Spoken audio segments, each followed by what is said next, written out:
किसान साथियों नमस्कार। साथियों, जैसे हम लोग देख रहे हैं कि सरसों की बुआई का समय चल रहा है और इस समय किसान भाई सरसों की बुआई कर रहे हैं।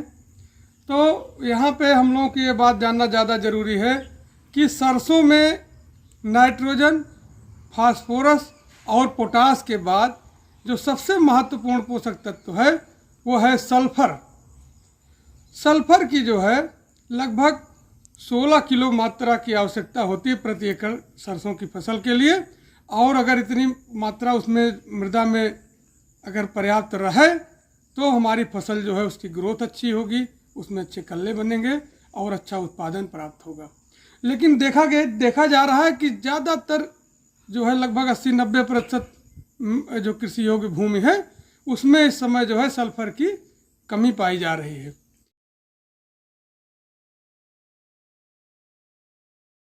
तो सल्फर का आइए जानते हैं सल्फर का प्रमुख कार्य क्या है सरसों की फसल में। सबसे पहला काम यह है कि अगर सल्फर पर्याप्त मात्रा में है, मृदा में पौधे को उपलब्ध हो रही है, तो फसल की पौधे की ग्रोथ अच्छी होती है, कल्ले अच्छे बनते हैं। फसल में जो जाड़ा का असर आएगा, जब पाला पड़ेगा, कोहरा पड़ेगा, उसके दुष्प्रभाव से फसल को बचाएगा सल्फर। दाना जो है जब आपका उत्पादन होगा तो दाना मोटा, गोल, चमकदार रहेगा। जब बाज़ार में आप ले जाओगे तो उसकी क्वालिटी दूर से अच्छी लगेगी, तो उसका रेट ज़्यादा मिलेगा। तेल अधिक होगा, जब आप उसको तेल निकालेंगे तो आपको जो है तेल ज़्यादा प्राप्त होगा।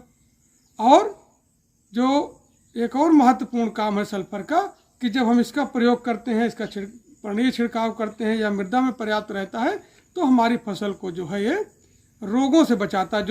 जो हमारी पानी रोग है इसमें सल्फर के सरसों में, उससे भी बचाता है।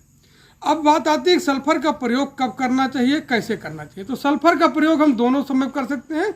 जब बेसल ड्रेसिंग में जब फसल की बुआई हो रही है उसके साथ में कर सकते हैं, और दूसरा जो है हम खड़ी फसल में भी प्रयोग कर सकते हैं। तो बुआई के समय अगर हम जो हमारी फास्फोरस की मात्रा है लगभग 24 किलोग्राम है प्रति एकड़ जो है सरसों की फसल के लिए, तो उसमें जो है अगर हम उसकी पूर्ति जो है सिंगल सुपर फास्फेट से कर रहे हैं तो हमको जो है अलग से सल्फर देने की ज़रूरत नहीं है, क्योंकि उसमें सल्फर पर्याप्त मात्रा में रहता है, लगभग 12%।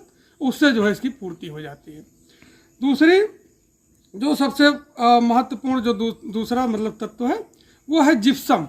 जिप्सम को लगभग 80 किलोग्राम अगर हम मृदा में मिला देते हैं खेत की तैयारी के समय, तब भी जो है पर्याप्त हमारी फसल को पर्याप्त सल्फर प्राप्त हो जाएगा। लेकिन अगर हम NPK से खाद का दे रहे हैं या DAP का प्रयोग कर रहे हैं तो उसके लिए हमको जो है अलग से सल्फर को देना पड़ेगा। सल्फर खड़ी फसल में कब देना चाहिए, इस पे ये बात आती है। तो सल्फर खड़ी फसल में हम जो है ज़्यादातर जब पहली सिंचाई करते हैं 30-35 दिन के बाद, जब हमारे उसमें पत्तियों में जो है कलियाँ पौधे में कलियाँ बनना शुरू होती हैं, उस समय जब पहली सिंचाई करते हैं उसके बाद ट्रैप ड्रेसिंग करते हैं, उसके साथ मिला के डाल सकते हैं। और अगर हम लिक्विड का प्रयोग करते हैं, जो लिक्विड सल्फर आती है, तो उसको किसी भी अवस्था में करते हैं। तो कितना करना चाहिए, अगर आप जो है सल्फर का 90% WDG का प्रयोग कर रहे हो खड़ी फसल में, तो आपको 15 से 16 किलोग्राम प्रति एकड़ जो है यूरिया के साथ मिलाकर आप प्रयोग कर सकते हो।